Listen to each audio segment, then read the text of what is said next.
Morning, guys. Welcome to day 85 until I'm a YouTube millionaire. I wanted to talk a little bit about a potential correlation between connective tissue disorders and higher intelligence. So, under normal circumstances, a human being's intelligence follows a normal distribution. That is to say, but a normal distribution looks like this. That's a normal distribution. So basically, what's going on here is where that line is where the majority of people sit. That's the average intelligence, and that sits at about 100 IQ, at least for the Western world. Believe it or not, the global IQ average is actually like 89, because it hasn't been normalized for the entire world. It's constantly changing, changes year to year, as the Flynn effect has more profound effects, which, by the way, has been deprecated over the past few decades from what I've heard. But also, things like the Rona, you know what I'm talking about, could change the yearly IQ distribution. It's interesting the way that works. But basically, the average person is 100 IQ. That's normal. Like Joe Bowers in the movie Idiocracy. Great movie, by the way. That's why my tag or my profile name is Joe Bowers, aka Secretary Not Sure, on X, because that's one of my favorite movies. It's a very enjoyable one. It wasn't supposed to be prophetic. It wasn't supposed to be a documentary, but it's kind of like that right now. And we must always keep that in mind. Ironically, keep it in mind whenever we're thinking about where we're going as a society. But what I'm trying to get at is the average person being at 100, a standard deviation. It varies from test to test because every test has its own metrics. But if you're talking about a classical IQ test, which, by the way, you can take at queendom.com, look up classical IQ test. It'll give you the closest number to your real IQ, if you don't cheat on it, that you will ever find. So there's almost no other better test for testing your actual real intelligence. It's not tested for speed, hardly at all, because those tests are nonsense. They test only for those people who fall within 2 standard deviations of the norm. So if you're like 190 IQ or something, it's not going to test it properly. Or if you're 70 or below 70 IQ, it's not going to test it properly. In order for an IQ test to test your IQ properly, it needs to have minimal time component to it, if any time component at all. And the Queendom IQ tests don't have that. Usually they're completed in about 70 to 80 minutes-ish, right around there, and give you a pretty, like, the best, most accurate number you will find.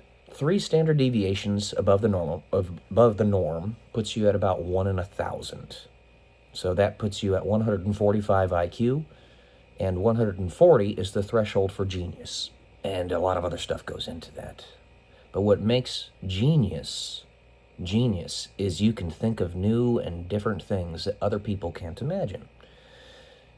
And one of the difficulties about being a highly intelligent person is that you don't really, especially since we have to be born, and restart all of our knowledge when we first get here, you don't really understand that, necessarily that you just get things faster than most people.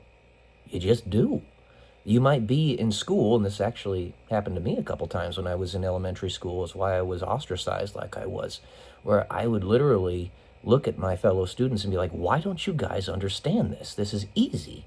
When we were talking about mathematics and all that stuff. It just happens. It's very difficult. So it typically follows a normal distribution. However, if you include genetic anomalies, then it doesn't really perfectly follow a normal distribution. So let me say here, this constitutes 0.01% of the population, right?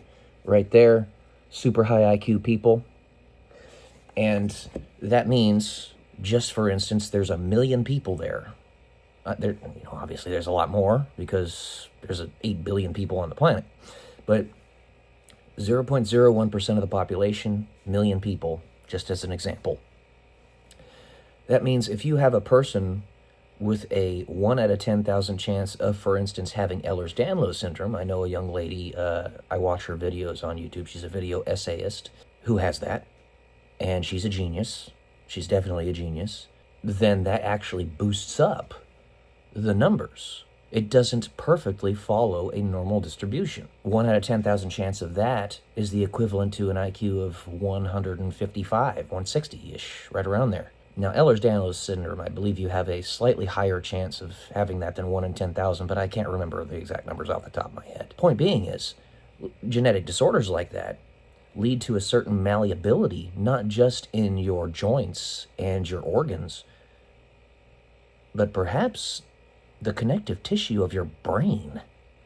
Your brain's made mostly out of cholesterol, but there's connective tissue in there. And when you're developing in the womb, it basically allows your cranial volume and your cerebral density to expand better because it's not being constrained by overly tight connective tissue. That is why I believe higher IQs might have a correlation that shouldn't be overlooked with connective tissue disorders. Maybe. I have connective tissue issues as well, but they're undiagnosed. Doctors don't really know what it is, but let me show you. Just look at this. My finger, right? Watch this. I gotta find a way to show it to you. Give you a... You see that? I can bend my fingernails like it's nothing. It doesn't hurt. So, you might be cringing like, ugh. No, it doesn't hurt. It doesn't hurt. Because my fingernails are super soft. See that? Doctors have never been able to tell me why that's the case. Clearly, there's a amino acid or a protein that I don't produce properly that has led to that happening. Now, I am a highly intelligent person, and that is probably correlated to some type of connective tissue disorder, not necessarily just an amino acid that I don't produce properly. We don't follow the normal distribution perfectly because those disorders actually accumulate into something very significant, especially when you're in a rarefied section of the population. So instead of it being 1 out of a billion people with an IQ of 190 or something, it's 1 out of 300 million or 1 out of 20 million because of all those other genetic disorders. I don't know. It's just something that I was thinking about because I watch this woman pretty often, and she's actually on my TV right now, and she's mentioned several times that she has Ehlers-Danlos syndrome, and I connected that with the fact that she's very bright. It's like, well, there might actually be something there. Because I've seen this many a time. I can't name them off the top of my head because I haven't been collecting the data like I should be. I think there's a correlation. I think there is. Anyway, that's all I got for you guys today. Kind of a random one. But I'm a random guy. What can I say? All right. Love y'all. Peace.